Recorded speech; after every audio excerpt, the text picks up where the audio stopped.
Jadi ya memang suatu peristiwa itu tidak selalu hampa dari berbagai hal ya, termasuk budaya, sosial, termasuk politik juga. Gitu. Jadi ini dua orang ini hanyalah sebetulnya itu perlambang saja bahwa yang sementara ini yang terbanyak di dunia itu ya agama yang ini. Gitu, satu Katolik, dua agama ini, Katolik dan Islam. Yang penganutnya tuh paling banyak, karena kalau Protestan kan kadang berpecah-pecah dan tidak mau disamain, kadang kan. Jadi ini simbol aja. Jadi termasuk tadi Yahudi gitu. Kalau ada lagi yang seperti yang di Indonesia yang kebatinan kan Tuhan yang Maha Esa gitu ya kayak. Nah, monoteis juga kan, kalau intinya kan monoteis mah satu kan gitu. Seperti orang Baduy kalau satu ya apa Arsadomas atau apa namanya ya, dia monoteis ya kan. Nah, gitu. Nah, satu gitu kan. Nah, jadi ini simbol bahwa orang-orang beragama ini udah damai loh, gitu loh, kan? Dan ini sekaligus sindiran pada yang lain-lain kan, yang mungkin masih saling ini gitu kan, berperang antar suku ya kan. Kadang antar Islam juga kayak di Afrikaan itu kan, itu sesama Islam, cuman beda suku jadi lain kan. Kadang beda sedikit, beda pemimpin gitu, jadi lainnya mazhab di dalamnya kan. Lihat dari isinya, memang ini pun sudah sebelumnya dipikirkan oleh para pemimpin. Termasuk Nobel itu kan, yang Nobel perdamaian kan digilir, diantaranya ya ada politikus, ada yang agamawan juga kan. Seperti Uskup Ximenes Belo dulu ya dari tim-tim. Pernah dapat gitu kan. Nah, itu juga suatu usaha. Usaha sebetulnya kan. Cuman kalau ini kan seperti dari bawah kan, karena pemimpin agama ini kan tidak ini melalui jalur politik kan. Jadi jalur organik ya, kesalehan atau apa namanya kan naik begitu. Jadi dari masyarakat. Sebetulnya ini pemimpin masyarakat gitu. Jadi menunjukkan bahwa pemimpin masyarakat ini arahnya ke sini gitu loh, ke perdamaian. Lah kenapa pemimpin yang lain gitu membawa ke arah lain gitu loh. Jadi ini semacam milestone lah ya.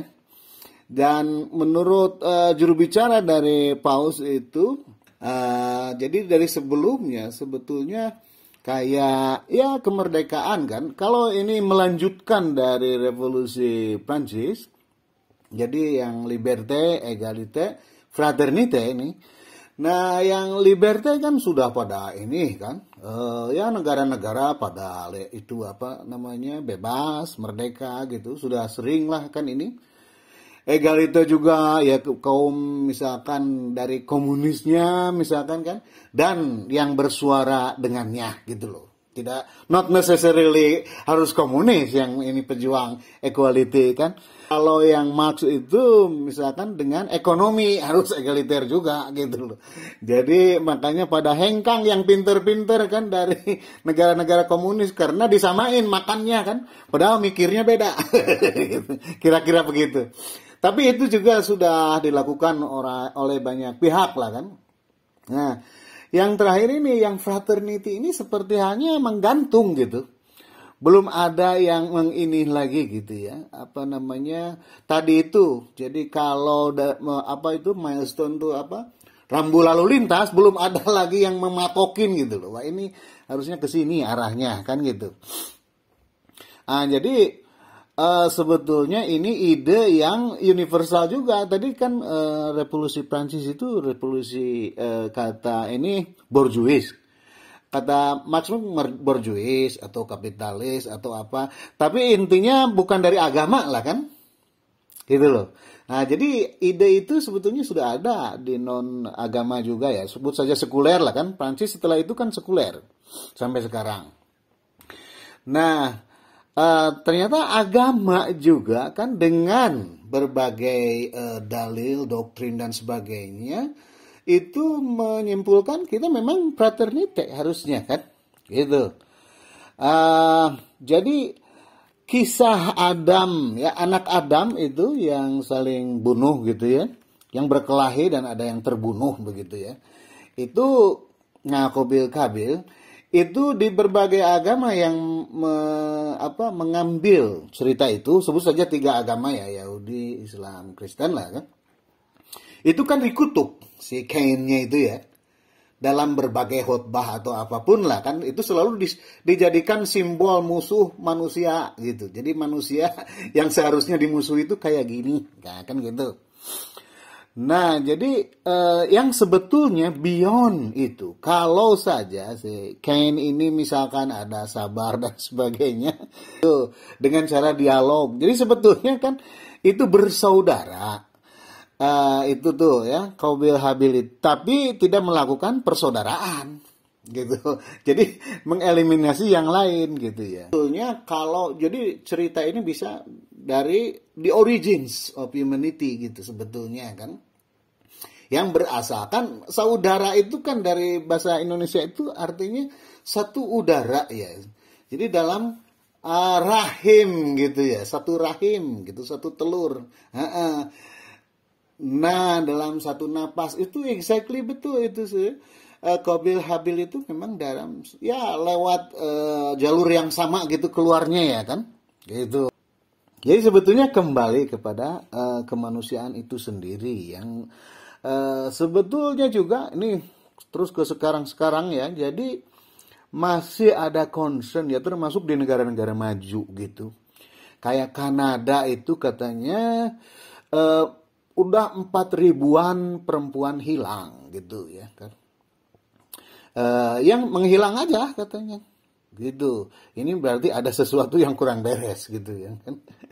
Nah, di Kanada itu padahal ya sebut saja barat berbudaya gitu ya, tinggi lah kan, deket ke Amerika kan, itu Inggris kan sampai jalannya di kiri juga kan, kayak di Inggris kan, kayak di kita kan. Itu tapi itunya kan belum tentu.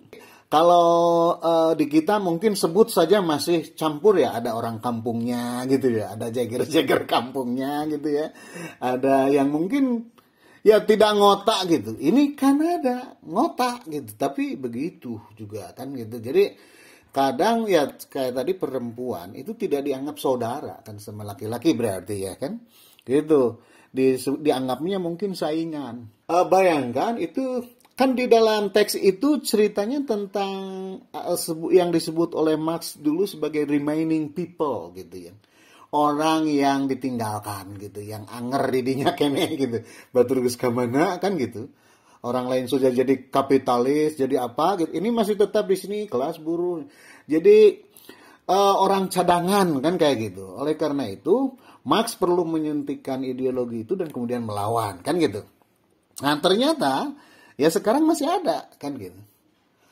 Memang ini bagi orang-orang Eropa Timur, bekas-bekas Soviet, itu memang komunisme itu jadi pahlawan waktu itu ya. Jadi mereka itu semangat hidup lebih kan dan sebagainya kan. Bahkan aparat pada ke desa melakukan. Kayak kita tuh mungkin Pancasila ya, P4 gitu ya. Nah, ada indoktrinisasi dan sebagainya, ada ikutan lomba internasional gitu. Nah, sekarang pada ini kan, karena ideologi nggak ada, terus pemimpin ikut ke barat karena pinjam-pinjam, jadi pada lemah juga mereka gitu kan, jadi nggak ada pegangan gitu. Nah, dalam hal ini kembali ke yang tadi ya, di antara pegangan yang masih available, yaitu agama.